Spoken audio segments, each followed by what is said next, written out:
You have to incubate this young man totally in Torah, that when he gets to the world, he's not part of the world, he is the pure light.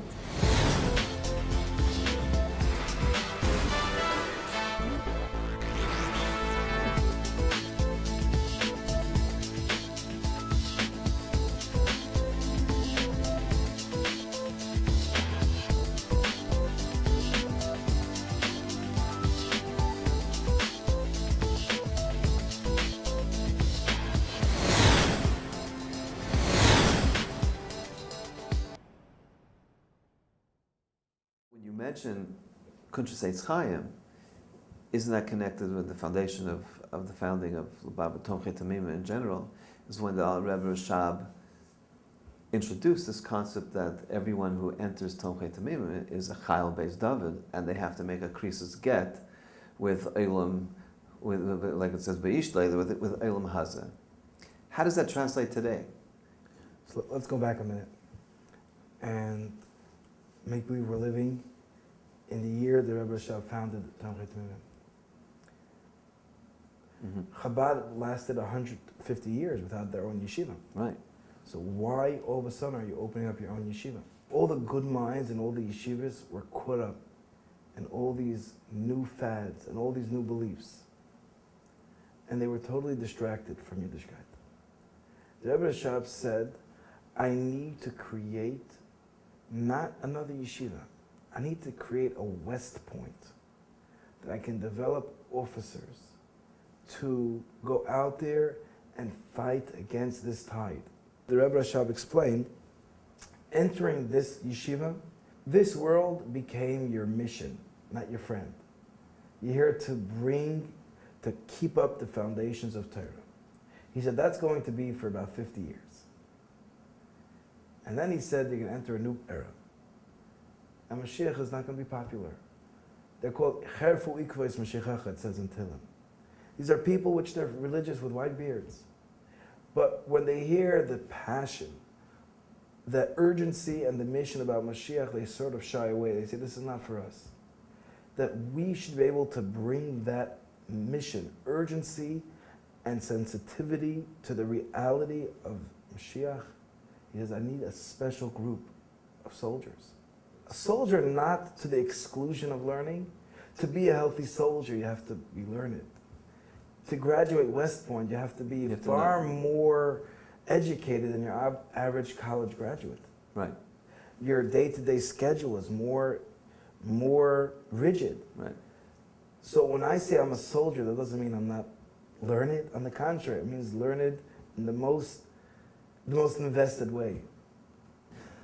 Let's switch a little bit to some of the issues of chinuch that parents have today.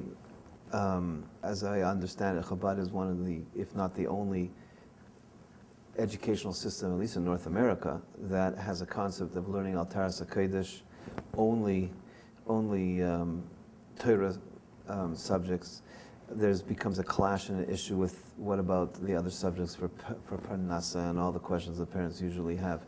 Where does that come from in Lubavitch Chinuch? Why is it, or the Rebbe, I don't know where we want to start, where it's pinpointed from, because we have all the Russian history of fighting against the Russian government and so forth, but why is that integral to Chabad?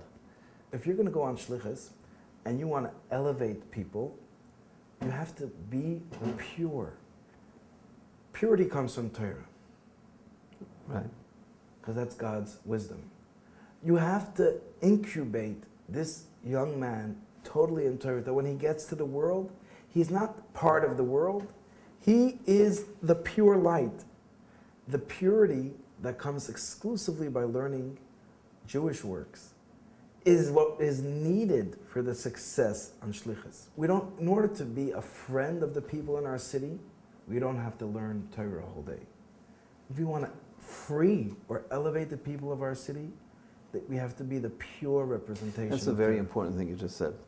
In order to be their friend, you have to, it's better to learn English. Correct. And in order to free them, you don't need to learn English. You cannot. Well, you don't have to talk like a correct unlettered we're peasant. We're talking about learning life skills as they go. When I'm pure, When I realized that this is not what makes me a shliach, it just helps me do my work. When I'm in yeshiva, I'm learning things that make me become who I am. That's what I learn. So what if you don't go on shlichus? I have friends that are doctors, accountants, and they only started it after they got married. They went to school after they got married. My father is an accountant. And I asked them, tell me, do you feel like you should have started it earlier? It would be a lot easier to finish school when you got married. Of course. Now imagine you're starting your school when you're married. Now you have a kid or two and you're up late at night with the kids and you're trying to study for your test. They told me it would have been easier, but their religious sensitivities would have been less. The home that they would have built would have been on a lower level. Mm-hmm. And all of that is going to be established because someone went to a yeshiva where they didn't teach them mathematics and English? Correct. When he's pure, the home is pure. Now he has to make a living. He looks at making a living in a pure way. Rabbi Avtzon, I want to thank you for coming to Chabad pleasure. Life, and it's really been a pleasure to spend this time with you. And there's a lot of really rich, important things that you conveyed to our audience, and I'm sure they've enjoyed it. And we usually sign off with bracha v'hatzlacha, a lot of blessing and success. And until we meet again, and shalom.